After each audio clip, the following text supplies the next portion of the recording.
საღამო მშვიდობის ჩვენო ძვირფასო ტელე და YouTube მაყურებლებო. როდესაც ჩემი თაობის წარმომადგენლები, პატარები, შემდეგ მოზარდები და ახალგაზრდები ვიყავით, სამოყვარულო სპორტს და ფიზკულტურას დიდი ადგილი ეკავა ჩვენში. პირადად მე ვერ ვიხსენებ ისეთ ადამიანს და მგონი არც ვყოლია ისეთი ნაცნობი, რომელსაც სპორტის რომელიმე სახეობაში მეტნაკლები სერიოზულობით არ ევარჯიშოს. ესეთი მე არ მახსენდება.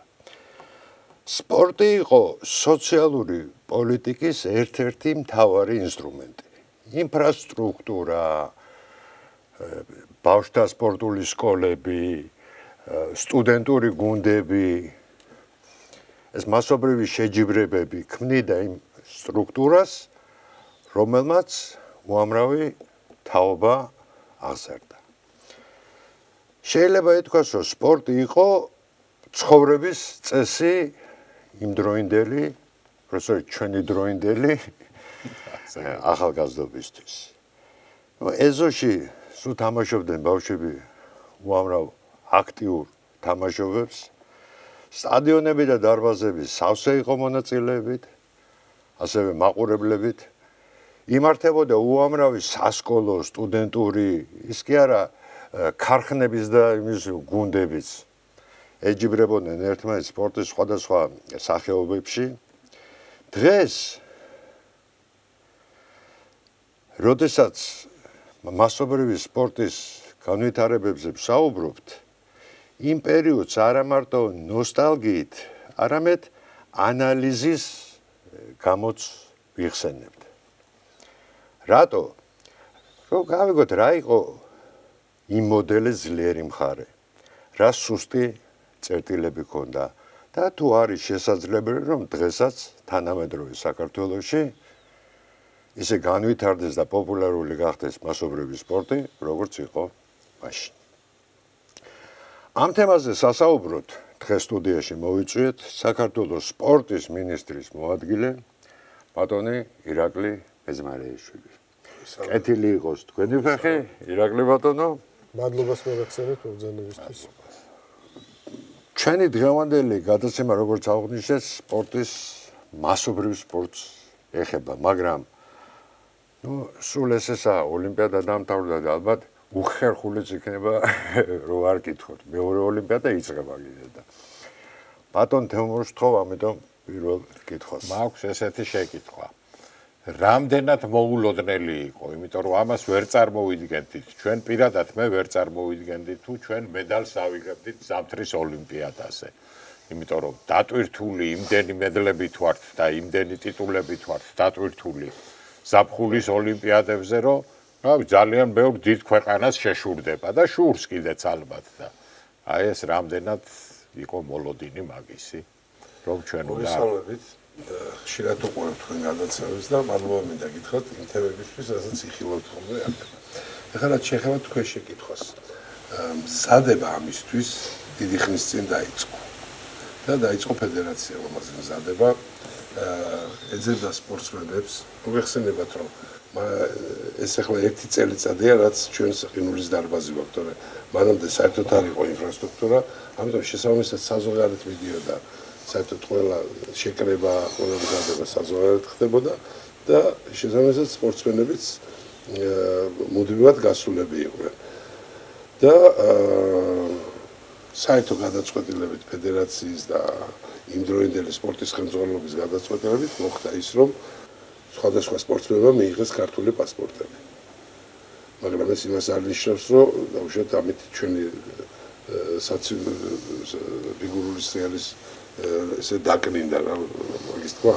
მაგრამ არის ეს მიღებული პრაქტიკაა ყველა. ჩვენ მსოფლიო ამერიკა და კანადელების სახელით გამოდიან. ამიტომ მინდა გითხრათ, რომ აი მთელი ეს მზადების პერიოდი დაახლოებით ბოლო 4 წელიწადია თუ შევხედავთ რეზულტატებს ამ ბავშვების, ესე ვიტყვი, იმიტომ რომ საკმაოდ ახალგაზრდები არიან და კიდევ აღწინ პერსპექტივა იმისი, რომ ბავშვებს შემდეგ ოლიმპიადას მიიღონ მონაწილეობა, თუ დავაკვირდებით მათ შედეგებს, ნახავთ, რომ ყველა მათი შედეგები მზარდი იყო. და ბოლოს პერულაო და მეტეორკინა ევროპის ჩემპიონატზე საკმაოდ ესეთი კარგი შედეგი დაამთავრეს.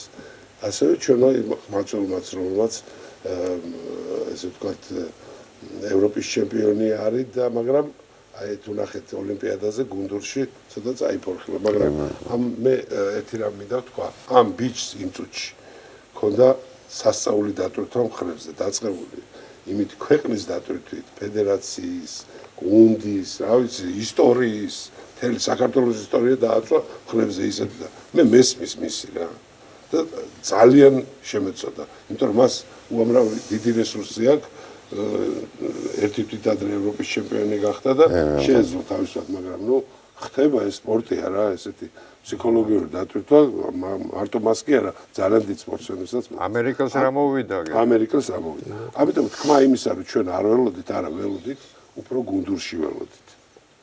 აი გუნდურში უფრო ველოდით. მაგრამ მოხდა ესე. გუნდურში მშვენიერი შედეგი ახლა შენს უკან ისეთი ქვეყნები დარჩენ, რომელსაც ყინულის დარბაზი კი არა, 100-ეულობით ყინულის დარბაზი აქვს. და საერთოდ ყინული აქვს ყველგან. ყინული აქვს მთელი ქვეყანა, გაყინულები არის. ჩვენ აქამდე მხოლოდ მაცი ვარჩეთ უკვე. ჩვენ აქამდე აი პატარა აი ალაგ-ალაგ რაღაც არენაზე არის ესეთი დარბაზი და ჩვენ გადაცემას ქვია გახსოვს და მე მინდა გავიხსენო დაახლოებით 20 წლის წინანდელი ამბები, როდესაც მე მაშინ თავარ გაზეთში მუშაობდი და თქვენთან ვიყავი ინტერვიუზე და ცოტა პესიმისტურად ვიყავით გულშემატკივრები, სპორტის ჟურნალისტები, რომ ატლანტის და სიდნეის ოლიმპიადებისზე ჩვენ ბრინჯაოზე მეტი ვერ ავიღეთ და აი თქვენ პირდაპირ ისე გადაჭრით თქვით, რომ აი ათენში ნამდვილად გვექნება ოქროს მედალით და შეიძლება მედლებიც და ეს თქვენი ესე ოპტიმიზმი გამართდა და აქვე მინდა კიდე ერთი გავიხსენო, რომ გიორგი ასანიძე ყავდა სტუმრად და ძიმე ტრამვის შემდეგ დაუბრუნდა იგი ძალოსნობას როგორც გახსოვთ და ჩემი იმედია ნაკლებად ქონდა თუ რაღაც საჩვენებელი ვარჯიში ქონდა მოვიდნენ სპორტის მესვეურებიო და ვერ ავწია ეს წონა რაც პრინციპში კარგი შედეგი მოიტანდა ოლიმპიადაზე და ყველამ ხელი ჩაიქნა გავიდნენ და ერთადერთიო ირაკლი მეძმერიაშვილი იყო რომელსაც ჩემი აი ბოლომდე ჯეროდაო და მეუნებოდაო რომ შენ ნამდვილად გაიმარჯვე მეც დამემოწმები ესე რომ ზანა აი თუ გაიხსენეთ აი პერიოდს და თქვენ ხართ ესე იგი დამოუკიდებელი საქართველოს ისტორიაში პირველი სპორტის თავკაცი ასე ვთქვათ რომელსაც ოქროს მედალი მოგვიტანა საქართველოს და აი უფრო გავიხსენოთ აი პერიოდი აი რას ეყუძნებოდა ეს თქვენი თავდაჯერება ჩემი თავდაჯერება გამოიწვია იმ პერიოდმა იმ 14 წელმა რომლის დროსაც გაჭიროებაში როდესაც სპორტის სახელმწიფო ბიუჯეტი იყო 1.5 მილიონი ვახერხებდით იმას რომ სოფლიო ჩემპიონიც ყავდა ამა თუ იმ სახეობაში ოლიმპიურ სახეობაში ევროპის ჩემპიონების და ასე შემდეგ და გარდა იმისა რომ რაღაც ხარ წმენა აი დარწმუნებული ხარ რომ იქნება ოქროს მედალი რომ პირველი ოქროს მედალი იქნება აუცილებლად დაუშვათ ან ჭიდაობაში ან ძიუდოში და რაც შეეხება გიორგის მე მინდა გითხრათ რომ მისი ტრავმის მერე რომელიც მან სოფლიო ჩემპიონატის დროს მიიღო მართლა ჰქონდათ გადაწყვეტილი იმედი და მასზე არანაირი ესე ვთქვათ აქცენტი არ კეთდებოდა და ცოტა კონფლიქტური სიტუაცია შეიქმნა მაშინ და მე დავიბარე მთლიანად შემადგენლობა ძალოსნობის ცვლელები სულ ყველა ვინც იყვნენ და დავსვი აქეთ ვანოგრიქროვი და აქეთ გიორგი და უთხარი რომ კარგით მე უთხარი თქვენ გაქვთ ესეთი პრეტენზია რომ ამ ხალხს ყველა ვაძლევთ შანსს იმისი რომ ოლიმპიადაზე მოხვდეთ მაშინ მითხარეთ მე უთხარი რომელი ხართ რომელიც 100%-იანი მეტყვით რომ აიღებთ ლიცენზიას და მიიღებთ მონაწილეობას ოლიმპიადაზე ამ დროს ოქროს მედალზე საერთოდ თემა მაგ თემა დახურული იყო ლიცენზიაზეა ხო რა თქმა უნდა სამარისებული სიჩუმე იყო და მაშინ როგორც სპორტის ხელმძღვანელმა მიიღე გადაწყვეტილება რომ აქცენტი გამოკეთებია ამ ერთ სპორტსმენზე და მაშინაც მისი ტრავმა რომელიც მიიღო მაშინ სად იყო საშუალება ან ოპერაციის კეთების მე დაურეკებთ ხო ქალბატონი არის ესეთი არ შემიძლია რო არ თქვა ჯულია ხოფერია და დაურეკე ქალბატონ ჯულიას და თქვა რომ იცოდებთ კი რომ საქართველოს კარგავს მედალს და მომეხმარებეთ კი რა გავაკეთო მოთხრა ოპერაცია არის გასაკეთებელი ჩამოვიდესო ოპერაციაზე რომ ჩავიდა მე ხო რეაბილიტაციაც საჭირო დაურეკე რომ მეთქე არ გამოუშვა მეთქე რეაბილიტაცია მან ჩავდა როგორც არც მაგის ფული არ აბაკეთე და აი ისე უანგაროთ ეს კალბატონი გვერდში დაგვიდა თავისი ოჯახი თავის მეუღლე და გიორგიმ კი ნახეთ რაც ქნა ოლიმპიადაზე და იმ რაც თქვა გიორგი რაც მოყარო იმ ვარჯიშზე მეც ვიყავი მისული და იცი როგორ იყო რაღაც გარკვეული წონა უნდა აეწია რომელიც იქნებოდა საწყისია ვარჯიშისთვის თორე შეჯიბზე უფრო მეტით უნდა დაეწყო ვერაწია 3-ჯერ 4-ჯერ სადა და ვიფიქრე რომ ალბათ უჭირს ალბათ და გამოვეცალეთ ისე კი არ დავტოვეთ რა გამოვეცალეთ რომ არ შეწუხებულიყო მასაც არ ეგძნოეს ისა რა და თვითონაც რა ცოტა ნერვიულობდი და რომ მოვიდა იქა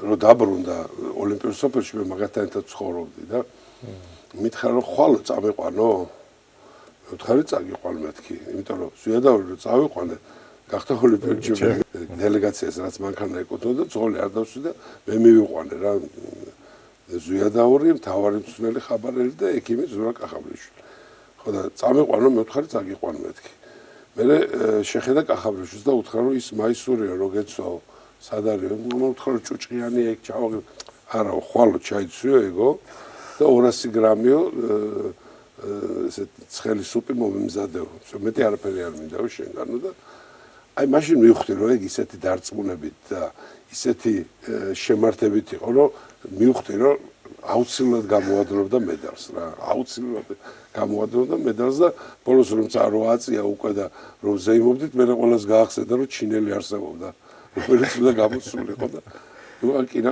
გული გამისკდა რომ ზეიმობდით უკვე რომ ოლიმპიური ჩემპიონი იყო ამ დროს გაახსენდა ყველას რომ მაინც ჩინელი არისო კიდე აი ესე მოხდა ეს ამბავი და მინდა მადლობა უთხრა სულ ყველას იმ დროს ვინც ჩემთან ერთად მოღვაწეობდა სპორტსმენები, მწვრთნელები, იმიტომ რომ ძალიან დიდი გაჭირვების დროს არავინ არ მიატოვა თავის ქვეყანა რა. არავინ არც ერთმა პირველმა ნომერმა თავის ქვეყანა არ მიატოვა და ბოლომდე აი დაბალი ხელფასით, გაჭირვებით, მწვრთნელიც, ისიც სულ ყველა გვედგა გვერდზე და არასოდეს არ დაუწუწუნია არაფერზე. თან ორი მედალი, ორი ოქრო ავიღო. ორი ოქრო იყო და მინდა გითხრათ რომ ნოზაძეს ჰქონდა დიდი შანსი, იმიტომ რომ როდესაც ფინალში გავიდა ის ოლიმპიურ სოფელში დაბრუნდა მაშინდელმა პრეზიდენტის მეუღლემ მოინდომა მისთან შეხვედრა. მე კი წინააღმდეგ ვიყავ, მაგრამ არ გამომივიდა არაფერი და მოიყვანეს სოფელში და მე რომ წავიდა გზაში ეუბნებოდით რომ ეს არის სპრინტერი მოჭიდავე და თუ პირველ პერიოდში შენ გაუძლებ და ეგ სოფლიო ჩემპიონატზე აი სანამ ოლიმპიადის წინა სოფლიო ჩემპიონატზე შვედმა დაამარცხა ეს მთელი პირველი ტაიმი ეჭიდავა დააღალა მეორე ტაიმში ერთი ილეთი გაუკეთა და გახდა ის სოფლიო ჩემპიონი ზუსტად ამას უხსნით რა მაგრამ ნუ აი იცი რა სპორტსს როცა მოწყვიტავ იქიდან გასახურებელი დარბაზიდან უკვე ძალიან მე ჩემთვის უკვე ის იყო რა მაგრამ მინდა გითხრა რომ მანამდე შესანიშნავად იასპარეზა ნოზაძემ აი და რა ვიცი ფინალით შეეძლო რა უბრალოდ აი მაგრამ ეს ჩვენ გვიპტელი ძალიან ფიგურისტ ბიჭს დაემართა ისე ნოზაძეს მაგრამ ის ძალიან ძლიერი მოჭიდავე იყო აი ძალიან ძლიერი კი, მაგრამ ახლა გამახსენებ შვედმა როგორ ტაქტიკურად აჯობა შვედმა. ტაქტიკურად შესწავლილი ყავდა და აი ეს დაუბრუნდეთ ახლა ჩვენს ძირითად თემას. ირაკლი ბატონო, ჩვენს ჯეელობაში ახლა ბევრი მინი სპორტული მოედნით ვერ დავიკვეხნიდით, მაგრამ რაც იყო, აი ვიცი კიროვის ბატონო ყველა სკოლას ჰქონდა? არა, საფეხბურთო მოედნებს. არა, დიდი არა, პატარა. ვამბობ, მაგრამ რაც იყო ის კიროვის პარკი, იყო თუ ჩემი ეზო აგერი რამდენ დაღამებამდე გითამაშიათ ბატონო. კი ბატონო. იგა? ხონდა ბედნიერი. კი, სულ დაკავებული იყო, სულ თამაშობდით ხოლმე. მაშინ ეხა ხშირად მესმის ხოლმე. ჰოკეიც მითამაშია. კი. ჰოკეი კალა რა არ გვითამაშია? ჰოკეიც მითამაშია. კი. რა სპორტი, რა ვიცი.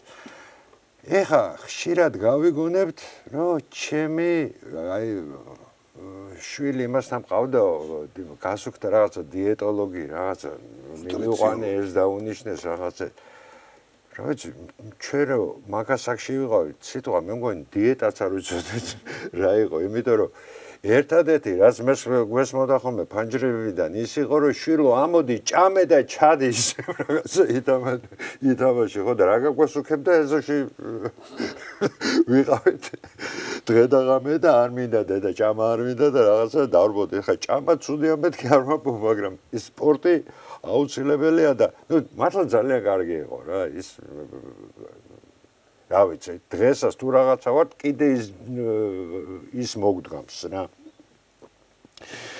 ეხა ვიცი რომ მასობრიობის მხრივ დღესაც კეთდება რაღაცების თუნდაც სულ ახლახანს მე დამთავრდა თუ ეხაც მიდის მე მგონი სასკოლო ოლიმპიადა ეს რეგიონალური ქვეყნის მასშტაბით და სპორტის 7 სახეობაში ტარდება მაგრამ მაინც მე მგონი რაღაცა რეკლამა თუ რაღაც გაშუქება ცოტა მე მგონი აკლია რა და რა მინდა კითხოთ რა არის სამინისტროს აი გრძელვადიანი მასობრივი ხედვა დაახლოებით 5-10 წლიანი პერსპექტივით მასობრივი სპორტის განვითარებას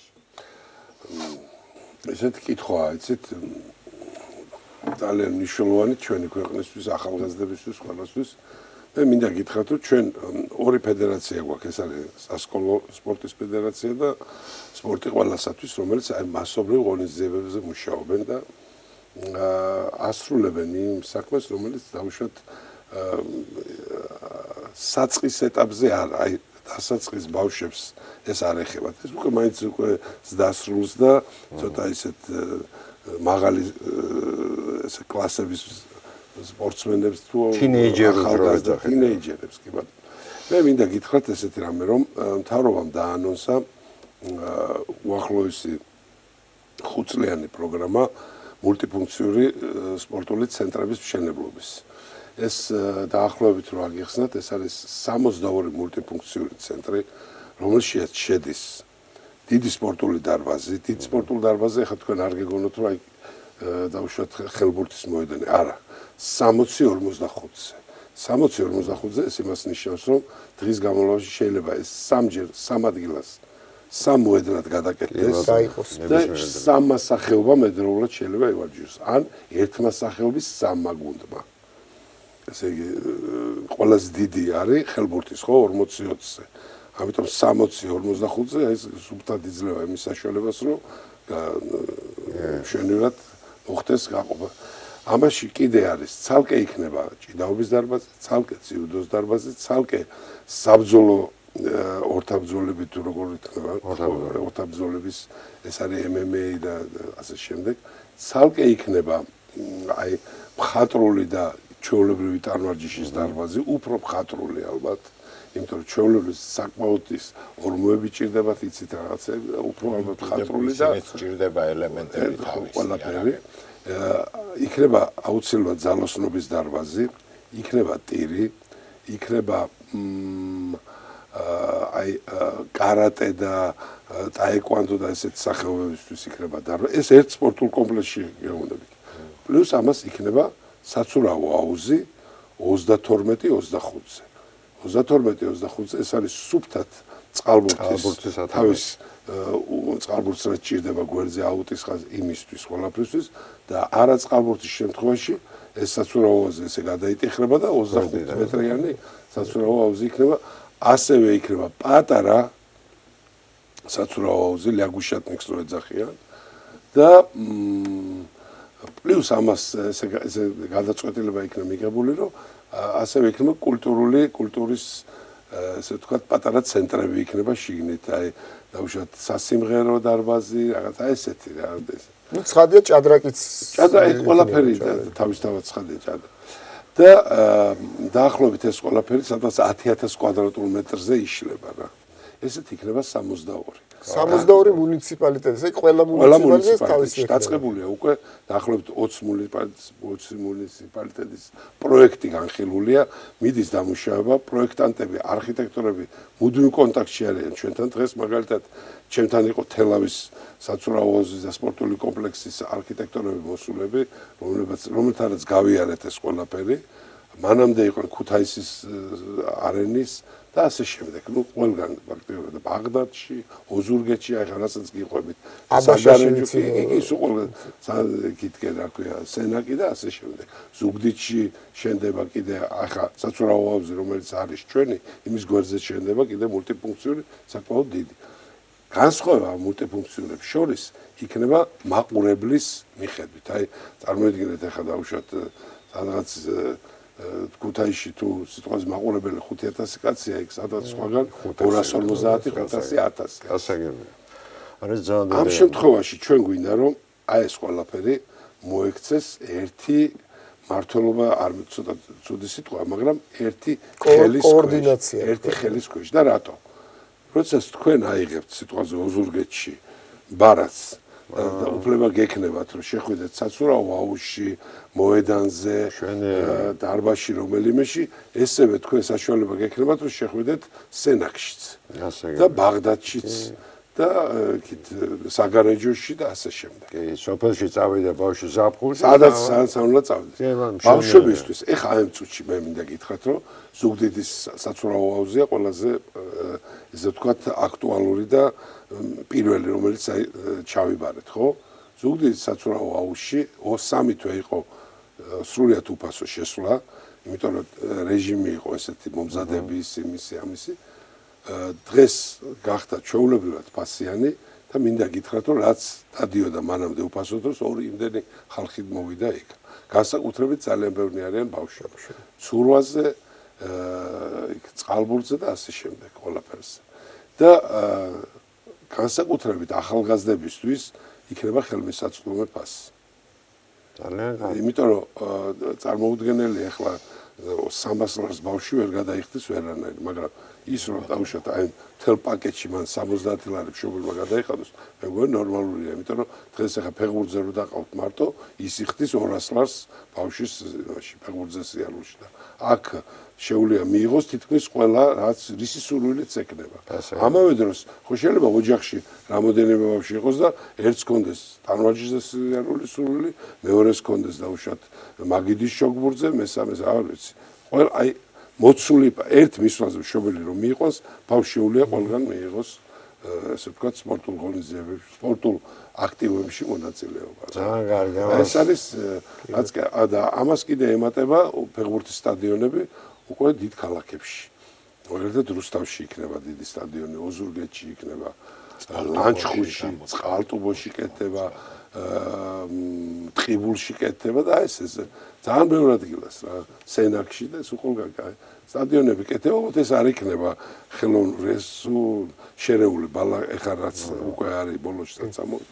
აი ესეთ სტადიონები იქნება, მაყურებელი რა თქმა უნდა 2500, 4, 6, 8, აი ესეთი ეს არის. აი ქუთაისზე მინდა გითხოთ, რომ ეს ქუთაისის დარბაზი იქნება საერთაშორისო ქუთაისის დარბაზი სპორტული დარბაზი იქნება 5000 კაციანი და მაქსიმალურად გავაკეთეთ ისე რომ აი ყველა მოთხოვნა რაც ევროპულ იმას აქვს დაწყებული დაუშვათ ის სკაიბოქსები და იმით აი ყველაფერი იქნება შიგნით ჩამჯდარი და მოგეხსენებათ ქუთაისი საკალათბურთო ჩემპიონია და საერთაშორისო თამაშებს თბილისში თამაშობს. ხო და ამიტომ ექნება მას საშუალება.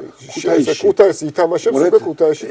ეს დარბაზი შენდება იქ სადაც არის საცურაო აუზი, სადაც არის ფეხბურთის ფედერაციის 3 მოედანი, სადაც არის კიდევ ერთი დამატებითი მოედნებია რაგბის, იქ აშენდება ეს დიდი სასახლე სპორტის, ესე ვთქვათ, სპორტის სასახლე იქნება და ასევე კიდე დაემატება აი ეს 30 მეტრიანი საცურაო აუზი, იმიტომ რომ ის დიდი რომელიც არის გადატენილია იქ ფაქტობრივად ადგილი არ არის. შენ რა ჯობია ხა ესეთი მასშტაბი თუ ვიყო დაგეგმილი, ამას ვერ წარმოვიდგენთ. მე გეტყვით კიდე დამატებით დავუშვათ თელავში ჩვენ გვაქვს ორდარბაზიანი სასახლე ესე ვიტყვი, ორდარბაზიანი სასახლე, სადაც ევროპის ჩემპიონატი ჩატარდა შაშან ხელბურთში, წერს ახლა ისრაელი თუ ჩამოვა ისრაელთან თამაში ტარდება და ასე. მის გვერდზე შენდება ესევე საცურაო აუზი, თავისი გვერდზე ფეხბურთის მოედნით და ესე ვთქვათ ჯიმი სატრენაჟორო დარბაზი ესე ვიტყვი. და ეს ფაქტობრივად როგორი კომპლექსი იქნება, იცით რომ ადამიანი რომ მივა ფაქტობრივად ყველაფერში მიიღებს მონაწილეობას. და კიდევ ერთხელ ვიმეორებ, ფასი იქნება ყველასთვის ადვილად მისაღწევი და ხელმისაწვდომი. ეს არის ყველაზე მთავარი. და ყველაზე მთავარი არის ის კიდე, რომ თელავში ნაყიდი ბარათით, წახვალ ქუთაისშიც მიხვალ, ოზურგეთშიც და ანუ ეს საყოველთაო იქნება ეს. კი, საქართველოს აი ეხა ამ წუთში ფიტპასი მუშაობს ეს. მაგრამ ეს იქნება სახელმწიფო, იმიტომ რომ ყველა ობიექტი დარჩება სახელმწიფოს საკუთრებაში. არანაირი გასხვისება არ მოხდება. ეხა ინფრასტრუქტურის განვითარებას უდიდესი მნიშვნელობა აქვს. გადამწყვეტი ამას ლაპარაკი, შეიძლება ითქვას ერთ-ერთი გადამწყვეტი მნიშვნელობა, მაგრამ ეხა ამ განვითარებულ ინფრასტრუქტურაში თუ არ მივიდა ადამიანი, ეხა თავისით შენობა შორიდან ვერ გაგაჯანმრთელებს, ხო? თუ არსებობს რაღაცა სტატისტიკა, ბატონო ირაკლი, მოსახლეობის რამდენი პროცენტი ძალიან საინტერესო მოსახლეობის და უფრო აი ახალგაზრდობის. ეხლა გეტყვით 2013 წლის ინფორმაციით სპორტული აქტივობებით დაკავებული იყო დაახლოებით, რო არ მოგატყუოთ, სადღაც 6%-მდე. 6%-მდე იყო დაკავებული მოსახლეობის 6%. ნუ მომთხოვთ ახლა ნუ გამოყოფიერთ ამ ახალგაზრდა მოსახლეობის 6%. ჩვენ წელს დეკემბერში ჩავატარეთ კვლევა და მინდა გითხრათ რომ ევროპაში არის 54. დეკემბრის მონაცემით ჩვენმა კვლევამ აჩვენა რომ არის 35%. სპორტული აქტივობების. ეს ახლა გინდათ თქვით რომ ეს არის ფიტნეს ცენტრი, გინდათ თქვით რომ ეს არის დარბაზი, გინდათ თქვით რომ ვიღაცა გამოდის და სტადიონზე ფეხით დადის. ზოგი მოყვარულია, ზოგი პროფესიონალი. ეხლა არის 35%.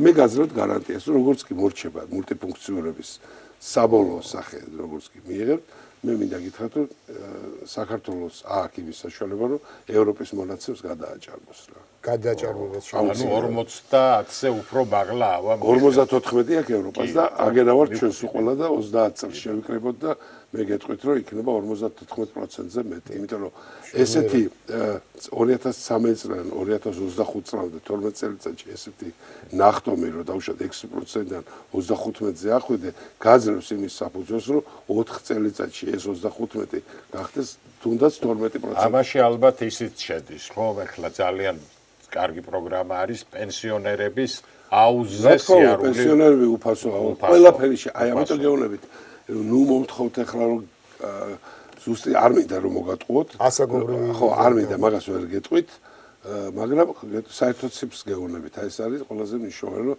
ძალიან დიდი ზრდა არის რა. დაახლოებით 29%-იანი ზრდა. ესე ვერც ამას არ მომიდგენ. ხო, იცი რატო? ამაში შედის ფიტნესში ვინც დადის, ჩვეულებრივად აუზზე ვინც დადის, აი კუსტვაზე ვინც დადის, ლისისტვაზე ვინც სპორტული აქტივობით არის დაკავებული. ხო, აი ეს ამ რაოდენობამ ესე მოიმატა რა. აი თქვენი არ ვიცი მე როგორ არის, მაგრამ პირადად მე მაგალითად არც ერთ სკოლას არ მივცემდი ლიცენზიას, ვისაც სპორტ დარბაზი არ ჩემი ნება რო იყოს. ყოველთვილი საკითხი. აი უცნაურია ხო? ვეძებ სკოლას, აი სადასწავლიან კარგად იტალიურს, ან ფრანგულს, რაღაც ენას რო შევიყვანო იქა. და სულ არ ფიქრობ ამ დროს რომ ჯამთელად სად იქნება ბავშვი. ხო, აი რა ვიცი მე პირადად ეხა არ ამყავს სასკოლო ასაკის არც შვილი და არ შვილი. თორე რო იყოს აი სიამოვნებით წავიყვანდი მე იქ, სადაც აი ფიზკულტურა იქნება თავარი საგანი. სადაც 1-2 საათი მაინც ექნება დათმობილი ამ ბავშვს. ხო, ამაზე მინდა ესეთი რამე გითხრათ, რომ ეხლა მიდის დაახლოებით იცით, რომ სკოლების რეაბილიტაცია მიდის. და სადაც სკოლების რეაბილიტაცია ხდება, იქ ყველგან სადაც კი ამის საშუალება არის ტერიტორიულად, ყველგან კეთდება დარბაზი. ნუ რა თქმა უნდა, ეს სტანდარტული შეიძლება არ იყოს და არც ჩემ დროს არ ყოფილა სტანდარტული დარბაზი ჩემ სკოლაში, მაგრამ ყოველ შემთხვევაში იმით დაკავებული ვიყავით, რომ ფიზკულტურას ვერ გააცდენდით, ჩვეულებრივი გაკვეთილად ითვლებოდა. დღეს ეს ცოტა სხვანაირად არის, მოდი თვალებში შევხედოთ სიმართლეს, რომ ფიზკულტურა თუ არის ბოლო გაკვეთილი, შეიძლება უთხრა რომ წაწიწას და თავი დამან. ამიტომ ეხლა ჩვენ ესეთი პროგრამა გვაქვს სპორტის უნივერსიტეტთან ერთად რომ მასწავლებელთა კვალიფიკაცია ეყურეთ 62 მულტიფუნქციური შენდება. ვინ უნდა იყოს შიგნით თუნელი, ხო? ამიტომ ჩვენ ვაძლევთ შეკვეთას, ესე ვთქვათ, ამ სპორტის უნივერსიტეტს ვაძლევთ შეკვეთას, რომ გამოვიდნენ იქიდან სპეციალისტები. დღეს მაგაზე მქონდა მე საუბარი, ჩემ კოლეგასაც ვესაუბრე, თუ შეიძლება რომ განაწილებით რო უშვებდნენ ადრე გახსოვთ რომ განაწილება 2 წელი რო უნდა ეს ახლა უკვე განაწილებით წასვლა უკვე დამოკიდებულია მეორე მხარეს რა დახვდება მას რა ფინანსური შესაძლებლობა. მოგეთ ეს ყველაფერი ეს თუ არ დაალაგდა ხო, მაგრამ ის რომ ჩვენ გვინდა რომ ყველა სპორტის მასწავლებელი წავიდეს მერე თავის საცხოვრებელი აგებლის მიხედვით დაკავდეს ამა თუ იმ სპორტულ ობიექტზე, ამას აუცილებლად გავაკეთებთ რა. და ეს აუცილებლად იქნება. ეხლა რაც შეეხება სპორტის დარბაზებს, რომლებიც ძალიან ბევრ ადგილას, იმ რთულ პერიოდში, საქართველოსთვის რთულ პერიოდში სკოლის დარბაზები ზოგან დაინგრა. ზოგან საერთოდ აღარ არის და ზოგან აღიგავა პირისა და მიწისად, მე მგონი სკოლაც მიყვას. ეხლა სადაც შენდება, სადაც კი არის ამის საშუალება ტერიტორია, სადაც იზრდება, ყველგან გაკეთდება დარბაზი. ყველგან გაკეთდება დარბაზი. სადაც არ არის, ის ბავშვები არიან ცოდოები, ყველაზე ძალიან რა. მაგრამ მე 3 წლის წინ, 2 წლის წინ სპორტის კომიტეტის თავმჯდომარე ვიყავი პარლამენტის და ვიყავით ოზურგეთში ჩასულები. და სკოლას არ ქონდა დარბაზი, მაგრამ გვერდზე ქონდა სრულფასოვანი სტადიონი დიდი. ანუ შეიძლება ბავშვები გააყავდათ იქა და მინდა რომ გაჩვენოთ დირექტორმა მითხრა წავედი და ნახეთ რა. დარბაზი თვითონ არ ქონდა, მაგრამ ეზოში ქონდა ყველაფერი ეს. ხო, ახლა რაიონში კალათბურთის გვარი ეს უფრო ადვილია. აქ ცოტა არა საკვირველია ყველაფერი. ღია. ეგეც არის ახლა ზამთარში შეიძლება ვერ გამოიყენებ, მაგრამ ზაფხულში ჩვეულებრივად სპორტული აქტივობა შეიძლება. ეხლა კიდევ ერთხელ გიმეორებთ, შორსავარა იმისგან რომ ყველაფერი კარგად აგვაქვს ჩვენ, მაგრამ ეხლა არც საზღვარგარეთ არ არის, მინდა გითხრათ ეს ფიზკულტურის გაკვეთილი სკოლაში რა. თუ არ არის რაღაცა განსაკუთრებული სკოლა. არ არის ესეთი რაღაცა, მაგრამ იქ სხვა რაღაცებია, რაც მოჭარბებულად არის. ხო, არა, იქ უკვე არის ეს ცხოვრების წესი. იქ მაგალითად არის, რომ მაგალითად ავსტრიაში არის, რომ დავუშვათ თვეში ერთხელ ზამთრის პერიოდში მიყავთ თაში სასრიალო და ბავშვებს სრიალს ასწავლეს, მაგათი ესე ვთქვათ ძირითადი სპორტია რა. ერთიც მინდა კითხოთ, ველოტრეკი ხო არ არის გათვალისწინება? ძალიან რთული საკითხია. მაგრამ ვფიქრობთ მაგაზეც რა. ველოტრეკი არსებული ახლა არის დიდ დიღომში. ხო, მაგრამ ქარიან ადგილას. ქარიან ადგილას და ძალიან შელანძღულია და ნახოთ ვფიქრობთ მაგაზეც რა. ველოტრეკზეც ვფიქრობთ იპოდრომზეც, რომელიც აღარ გვაქვს. ხო, ლისის თვაზე ის სახელმწიფო არ არის, არის საკუთარი და ის ფაქტიურად იმას ვერ პასუხობს, რაც ჩვენ გვინდა. კი. და ვფიქრობთ ტანვაჯიშის კიდე ერთ დარბაზს. და ყველაზე მთავარი რაც არის, ჩვენ გვაქვს ვალი ძლეოსნობის. და იქ სადაც ახლა ჩვენ სპორტული ქალაქის აშენებას ვფიქრობთ და მიდის პროექტირება, ჭალებში, დიღმის ჭალებს რო ეძახიან. იქ პროექტში გვიზის ერთი ღია და ახლა ვფიქრობთ ერთი დახურული მანეჟის გაკეთების. ძლეოსნობის, იმიტომ რომ ძლეოსნობა ყველა ვიცით რომ არის სპორტის დედოფალი და ყველაფრის საწყისი ძლეოსნობა. რა თქმა უნდა. მithumetas შორის ესეთი ტრადიცია შავლაღაძე და სანეევი. ისეთ რაღაცას გეტყვით რომ შაშან უყურებდი დავესწარი თელავში, ხელბურთს და თბილისში კალათბურთს 16 წელი, იქ 19 წელი რა 16 წელი. ანუ მინდა გითხრათ რომ ძალიან ბევრმა სპორტსმენმა სირბილი არის.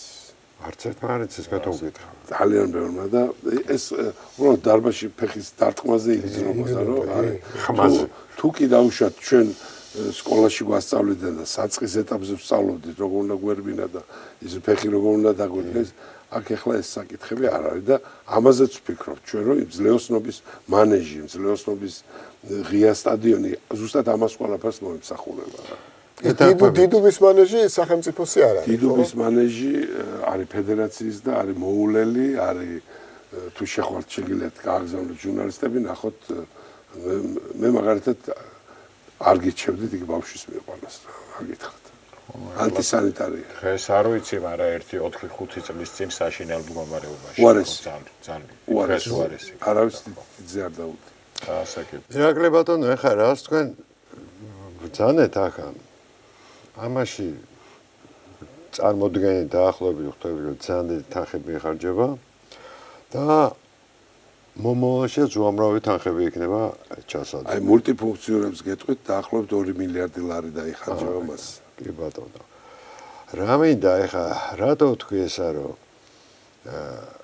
მოგეხსენებათ ეხლა დღეს მაგალითად თუ წარმატებული სპორტსმენი ხარ, მეტნაკლებად თქვა სპონსორის გამონახვა ან რაღაცა უფრო ადვილია. ვიცი რომ ეს რთული საკითხია, მაგრამ ხო არ იგეგმება ან საგადასახადო, ან ფინანსური წახალისება ისეთი ორგანიზაციებისთვის, რომლებიც აი ამ მასობრივ სპორტში, რომელიც თითქოს ეს მედალს არ მოგიტანს, მაგრამ სამაგერო ჯამთელ ერს გაძლევს კაცო. და ამაში თუ ფულს ჩადებ, ხო არ იგეგმება რა წახალისება. 2000 წლიდან წვალობდი და მინდოდა რომ რაიმე ცვლილება შესულიყო კანონში და საფინანსო ინსტიტუტები არიან ყველაზე წინააღმდეგი ამისი და როდესაც უკვე საკითხი შეიძლება დამუშავებული იყოს და უკვე მიდიხარ და უკვე გჭირდება საფინანსო ინსტიტუტებთან ურთიერთობა, როგორც ადგილობრივი ისე საერთაშორისო უკვე ძალიან წინააღმდეგი არიან. ძალიან წინააღმდეგები არიან. ნახოთ, ჩვენ გვინდა რომ სადღაც სექტემბრის საშემოდგომო სესიაზე პარლამენტში შევიტანოთ სპორტის ახალი კანონი. და ამას დავიწყეთ უკვე მუშაობა, ცოტა ხანში უკვე გადავალთ ექსპერტებს დაურიგებთ ამ კანონს და მივიღებთ მათგან შენიშვნებს. მე აუცილებლად ყველა სამინისტროში გაივლეს ეს კანონი, იმიტომ რომ ამ კანონის მიღების შემთხვევაში დაახლოებით 170 ცვლილება უნდა შევიდეს სხვადასხვა კანონში. 170 ცვლილება. ხო და აი გვინდა რომ მანდ როგორმე მოვახვედროთ ის რომ რაღაცა თუმცა ეხლა მინდა გითხრათ რომ ფეხბურთშიც, კალათბურთშიც ძიუდოში და სხვა და რაგბიში და სხვა სახეობებში თავისთავად ჩნდებიან სპონსორები. ეს მაგას ვამბობ, ეს პროფესიონალური სპორტია. მაგრამ აი ფიზკულტურაზე რო ზრუნავს. ფიზკულტურაზე როგორც სახელმწიფო უნდა იზრუნოს, მაინც. ბატონო? სახელმწიფო უნდა იზრუნოს. ხო, მაგრამ თუ ვიღაც გეთახმება, რას გააკეთებს? მოდი ვიკამათოთ. ვიქნები ოპონენტი ამ შემთხვევაში. აი რა მოვიდა სპონსორი, არ მოვიდა ბატონი გოჩა და მეუბნება რომ მე მინდა სად ვიყო სპონსორი სკოლაში? სად ვიყო? აი თქვენ რო ბრძანებთ, სადაც ხსნით მულტიფუნქციური. სახელმწიფო. აი მე მას მწვრთნელებს მე გადავუხდი. რატო სახელმწიფო რისთვის არის? არა, მაგას ვამბობ, რა მნიშვნელობა აქვს ეს? ამას თუ დააკლებ, ცოტა ნაკლები ექნება გადასახადი სახელმწიფოს, ხო? ის დიდი თანხა არ ექნება გადასახადი.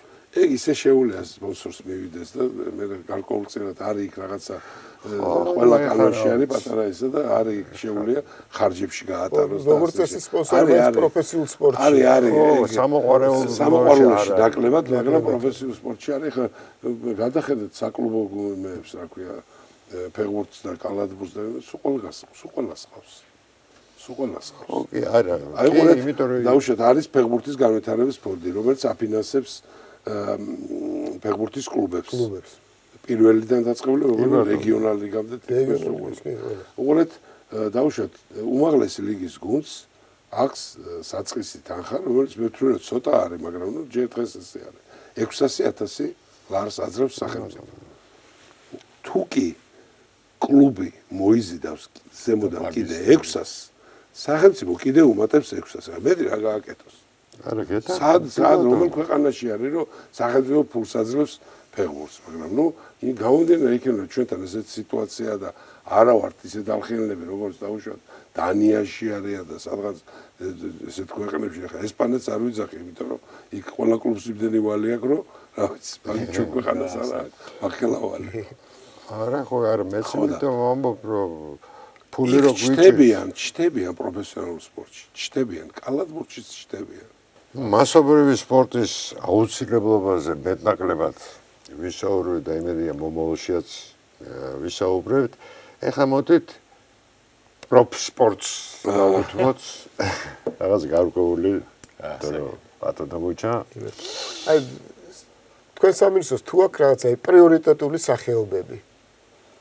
აი სახელმწიფო პრაქტიკულად ყველა ფედერაციას აფინანსებს პრაქტიკულად არა ყველა ფედერაციას არაბენ აღიარებულია 98 და აფინანსებს 50-ს მეც არა მე ვიცი თითქოს ყველას არა კარგი მაშინ აი მითხრა გითხრათ რომ აი პრიორიტეტული სახეობები თუ არა ნუ პრიორიტეტული რას ნიშნავს ახლა ჩვენ თვლით რომ სიტყვაზე საბრძოლო ხელოვნებებიც პრიორიტეტული არის იმიტომ რომ იქ სხვა ესე ვთქვათ სხვანაირად იღზდებიან და სხვა ისეთ სრული აქვს რატო როგორ შეიძლება კარატე არ დააფინანსოს სიტყვაზე და ან ტაეკვონდო რომელიც ოლიმპიური სახეობაა ხო უკვე და პარატაეკვონდოში საოცარი გოგონა ყავს რომელიც ოლიმპიადაზე წარმატებას მიაღწია ხო და მასე არა გვაქვს ხა პრიორიტეტული რა ჭიდაობა პრიორიტეტულია საქართველოსთვის ძიუდოს პრიორიტეტულია ძალოსნობას მიუხედავად იმისა რომ ტალახაძე ჯერჯერობით არ აყვავს ტალახაძესნაირი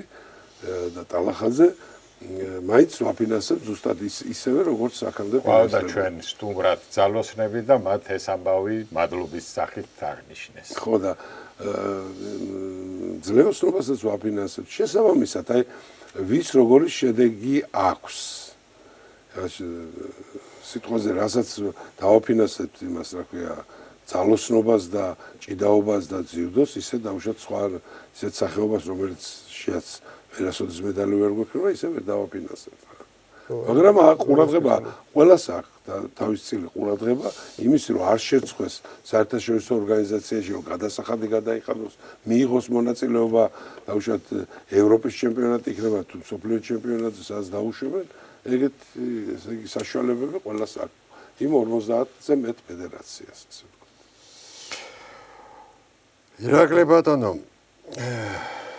სამწუხაროდ ჩვენს ერთ-ერთ ნაკლად დღეს რაც არის მიმაჩნია წვნელთა განსაკუთრებით ბავშვებთან ვისაც აქვს საქმე კვალიფიკაციის ნაკლებობა.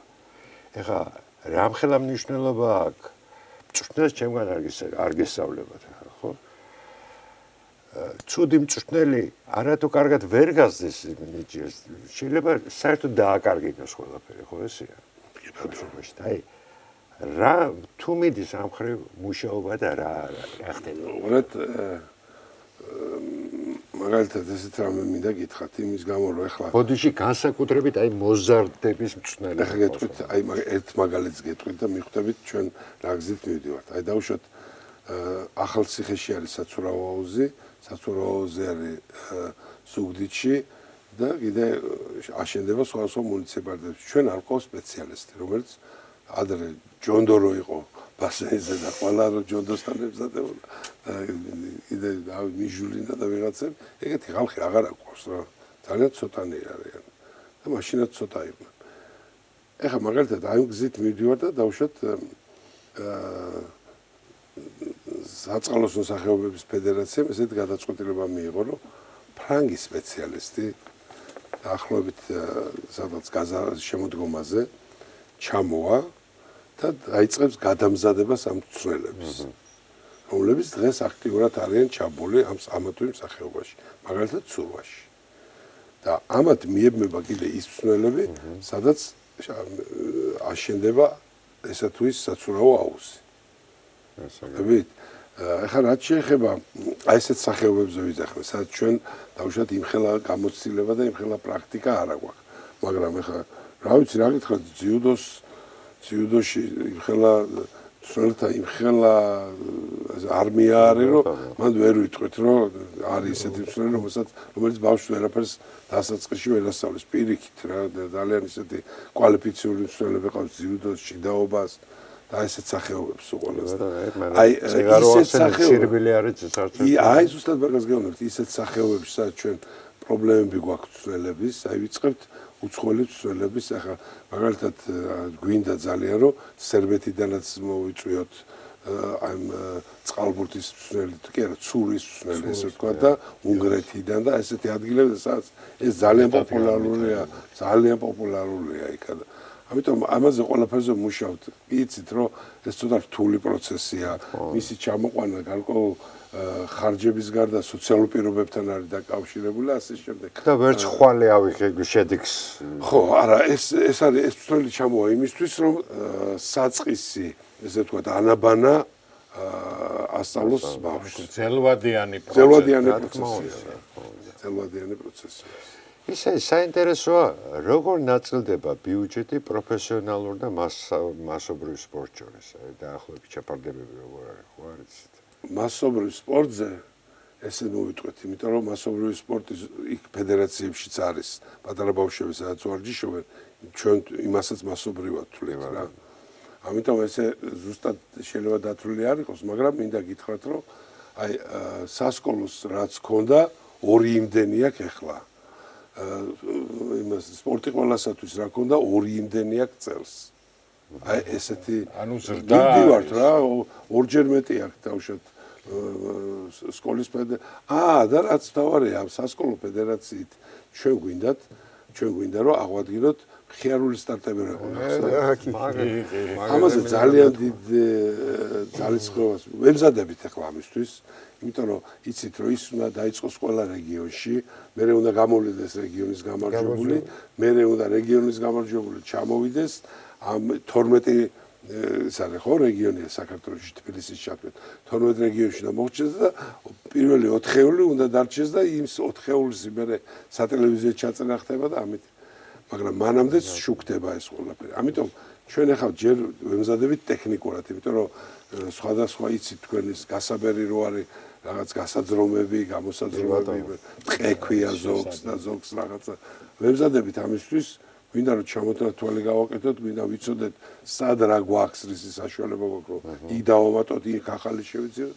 ამიტომ ამას ყველაფერს ვემზადებით და ამაშიც საკმაო ფინანსები დაიხარჯება. ალბათ გარკვეულწილად მედიამაც უნდა შეეტანოს. რა თქმა უნდა საქმეში. არა, ვერ ვიტყვი აუქს მედიაზე, იმიტომ რომ ფაქტობრივად ყველაფერს გაშუქება მიდის. ყველა ტელევიზია აქტიურად არის ჩართული პოზიციური თუ ოპოზიციური. ყველა გაშუქებს სპორტს მინდა გითხრათ რომ სპორტი გახდა ის პოლიტიკის გარეშე. და კარგი იქნება თუ ესე იქნება, იმიტომ რომ ძალიან უშლის ხელს ესე ვთქვათ ამა თუ იმ სპორტსმენს თავის შედეგის მიღწევაში ზოგი ისეთ გალანძღავს და ისეთ საშინაო სიტყვებს დაუწერებს, რომ ზოგს საერთოდ აღარც უნდა სახეობაში მონაწილეობას მიიღოს. მაგრამ ზოგი არის ისეთი, რომელიც ამას უყურებს როგორც სასაცილოს და აგრძელებს და აღწევს იმ შედეგს, რაც უნდა მიაღწიოს. ეხლა ერთი ძალიან პირადად ძალიან მტკივნეული და ჩემთვის ცოტა არ იყოს შეურაცხყოფელი საკითხიც. როგორ მუშაობს სამინისტრო ანტისადოპინგო პოლიტიკის გაზრდას? ჩვენ გვაქვს ანტიდოპინგური სააგენტო, რომელიც არსებობს საქართველოში. 2002 წელს მაშინ როგორც სპორტის ხელმძღვანელი მე ვიყავი. იქ ცალკე სამინისტროში არ შედის, ხო? მე ვიყავი დანი, მაგრამ ვაფინანსებთ ჩვენ იმ სინჯებს. მე ვიყავი დანიაში და მოვაწერე პირველ კოდექსს ხელი 2002 წელი 3 როგორც მახსოვს მე მაშინ სპორტის უნივერსიტეტის რექტორი ომარ გოგიაშვილი და ზურაბ კახაბრიშვილი ვიყავით და მაშინ მოვაწერე მე როგორც სპორტის ხელმძღვანელმა ამ კოდექსს იმის შემდეგ მინდა გითხრათ რომ თუკი მაშინ აი სიტყვაზე ესე ვიტყვი თუკი მაშინ იყო 2000 დასახელების მედიკამენტი იქნება თუ სხვადასხვა ისა დღეს დაახლოებით 8000-მდე არის ძალიან რთული არის რა. ეხლა მინდა გითხრათ რომ ამ საქმეში არ მოვიკოჭლებთ, მაგრამ უფრო გავაქტიურდებით აი შეკრებებზე დაიწყებს სიარულს ანტიდოპინგური სააგენტოს წარმომადგენელი და აუხსნის სპორტსმენს, იმიტომ რომ ძალიან ხშირია შემთხვევა, როცა სპორტსმენი ინტერნეტში დაждდება, შეხედავს რაღაცა მოეწონება, იმიტომ რომ იქ რეკლამირება მიდის, კონტი გაეზარდა, ეს რაღაცა შეიძლება გამოიწეროს ეს წამალი, დალიოს და ისე რომ არავის არ უთხრეს და უცბად ჩავარდეს. ეგეთი შემთხვევები ყოფილა საქართველოში. და ამიტომ გვინდა რომ ყველა შეკრებაზე ჩავიდეს ამ ანტიდოპინგური საკითხის წარმოადგენელი და პატარა ლექციასავე თუ ლექცია არა გასაუბრებასავე ჩაუტაროს რომ აუხსნას ამ ბავშვებს და ხალხს რომ არის რაღაცები ისი მიღებაც კატეგორიულად არ შეიძლება და ეს ყოველ წელს ემატება კი არა აკლდება ამას ემატება ყველაფერს და სიტყვაზე შეიძლება ნავტიზინი იყოს ისა რა ქვია დოპინგი ამ დროს შენ გჭირდებოდეს ეს პასპორტიზაცია არის შემოვიღეთ მაშინ ჩვენი თხოვნით შემოიღეს ეს პასპორტიზაცია ეს რას ნიშნავს რომ შეკრებაზე რო არის და გაცივდა არსებობს პასპორტი და წერდი რომ მივეცი ასკოფენი მე მივეცი რაღაცა მივეცი შარდელი უკვე დოპინგია წარმოიდგინეთ ამას მე წერს ყველაფერს და ისინი რომელიც უცბად ჩამოდიან შემოწმებაზე ის ნახულობს ამ პასპორტს და შენი წერია რომ ამან მიიღო ეს მაგრამ არ უნდა მიიღოს იმ 8000 დასახელებაში ეს დასახელება სულ იზრდება და იზრდება უმატებენ სულ უმატებენ ყოველ წელს ამიტომ სულ პულზე უნდა ქონდეს კაცი აი ეს არის რა და რაც თავარია არის ავიც საქართველოში ჩვენ დავთვალეთ და ლაბორატორია რო გავაკეთოთ ელემენტარულად თავის თავსაც ვერ შეინახავს რა აი ის ლაბორატორიები რომელიც იყო ნაწილი დაიხურა დარჩა ახლა ჩვენთვის ყველაზე ახლოს თურქეთში და კელნში თუ დიუსელდორფში აი ეს ორი გვაქვს რაც ვაწვდით ამ ჩვენ სინჯებს ეს ლუგერის თუ რაღაც იმას ვეზე აი ლუგერი ვერ გაძლევს იმას ლუგარის ლაბორატორია სხვა მიმართულების ვერ გაძლევს იმას ამას კიდე უფრო ძალიან ჩადიან რა ძალიან ჩადიან აი 0.02 რო კონდეს იმასაც გიფიქსირე. არა, იყო ხა ჩვენს სწორედ ამაზე ვესაუბრეთ. კახიაშვილი იყო ასანიძეს და მან კახიაშვილმა გითხრა რომ ესე იგი ერთის მინუს მე-13 ხარისხში იყო დაფიქსირებული რა. კი. ერთის მაშინ ბატონო ირაკლი, აი რას მიიჩნევთ ყველაზე დიდ გამოწვევად დღეს ქართულ სპორტში? ყველაზე დიდი გამოწვევა არის ალბათ ის რომ უნდა ყავდეს კარგი ჩაცმული დახურული ყველანაირად უზრუნველყოფილი სპორტსმენი თავის ხელფასით და თავის ყველაფრით იმიტომ რომ მე მაგალითად ეს ყველაზე მთავარი რაც არის ჩემთვის მე ესე მიმაჩნია რომ სპორტსმენი რომელიც დაამთავრებს სპორტს არ უნდა იყოს საშოვარზე გასასვლელი რა ვით მას ის პენსია ეხლა გვაქვს ჩვენ რაღაცები ეს დაუშვათ ოლიმპიურ ჩემპიონებს რაღაც გარკვეული თანხები ეძლევათ იქ ფონდი ქართო აძლევს სამინისტროც აძლევს ოლიმპიური კომიტეტიც აძლევს დაუშვათ იქ ვიღაცა სტიპენდია აქვს ვიღაცას პენსიას ეძახიან რაღაც გარკვეული თანხა მაგრამ მე ვთვლი რომ ეს დიდი სპორტსმენისთვის ეს საკმარისი არ არის რა ამიტომ ყველა ვინც ამთავრებს სპორტს მაინც ყველა მე ფიქრობს აი რა გააკეთოს უნდა იყოს უზრუნველყოფილი ეს არის სპორტსმენის ხვედრი ეს არის ის იმდენ სწვალობს იმდენ რაღაცაზე უარს იძახის მე იმდენი ტრამვას იღებს შეიძლება ისეთ ადრეულად ასაკში მოუწიოს სპორტის დატოვება რომ მე მისთვის ყველაფერი დამთავრებული არის იმიტომ რომ თავის დროზე სიტყვაზე მიატოვა სწავლა არის სწავლა იმიტომ რომ სპორტში ყოფილიყო წარმატებული და 1000 რამეა ამიტომ ჩემთვის პირადად ყველაზე დიდი გამოწვევა სპორტში არის რომ სპორტსმენი რომელიც დაამთავრებს სპორტს იყოს ყველანაირად უზრუნველყოფილი. აი ბატონო ეხლა დაწყებულია უკვე 2028 წლის ოლიმპიადის მოსამზადებელი ციკლი. და პრინციპში ჩვენ ეხლა თაობათა ცვლა დაგვეწყო, იმიტომ რომ პეტრიაშვილი აღარ გვეყოლება დიდი ალბათობით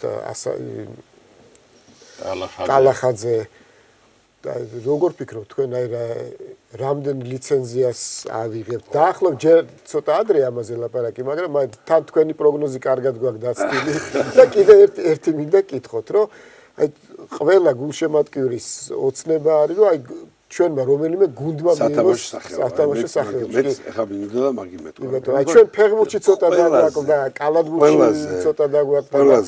აი ხელბურთს აქვს ამის შანსი, წყალბურთს. მანდ ერთი საშიშროებაა მე მგონი, იმიტომ რომ ეხლა ვატყობ ბატონი ირაკლის ავტობუსის მძღოლობაც მოუწევს. აგ როგორ არის? აგ ყველაზე დიდი შანსი მოხვედრის ოლიმპიადაზე აქვს წყალბურთს და აქვს შვიდკაცარ აქვს. დანარჩენი ძალიან რთულია რა. ურთულესი არის ხელბურთში მოხვედრა, ნუ აი არ ვიცი, ალბათ ევროპის 4-ეულში უნდა მოხვდე და იქ როგორ მოხვდები წარმოუდგენელია. კალათბურთში ძალიან რთულია. ნუ ფეხბურთში ხო ნახეთ ჩვენ ერთი შანსი გქონდა და გაუშვით ძალიან სამწუხარო ამბავი. არ ერთი თამაშის ფეხბურთშიც ასე. აქ რა არის იცით ამ სპორტსმენების ესე ვთქვათ გაქართველებაც ადვილად არის ამ სახეობაში, რაც არ არის სხვა სახეობებში. აქაც ძალიან ადვილად ხდება. ამიტომ შესაბამისად გამოცდილი უცხოელების გაქართველებით და ახალგაზრდა ჩვენი ნატურალიზებით ესე ვთქვათ, შესაძლებელი იქნება დიდი შედეგის მიღწევა. ამიტომ თუ კი ერთი სათამაშო სახეობა მაინც მოხდება ოლიმპიადაზე, მე ჩავთვლი რომ სწორად მიშრომია და სწორად მიმოღვაწეა იმ ადგილზე, სადაც მე ვმუშაობ. ჩვენი გადაცემის დროს სამწუხაროდ ამოიწურა. დიდი მადლობა მინდა გადაგიხადოთ ბატონო ირაკლი აქ მოგზაურობისათვის. მინდა გისურვოთ როგორც თქვენ, ასევე ქართულ სპორტს ახალ-ახალი და დიდი გამარჯვებები. ჩვენ ქვეყანას კი წარმატებული და ძლიერი ერი. მადლობა. დიდი მადლობა. დიდი მადლობა.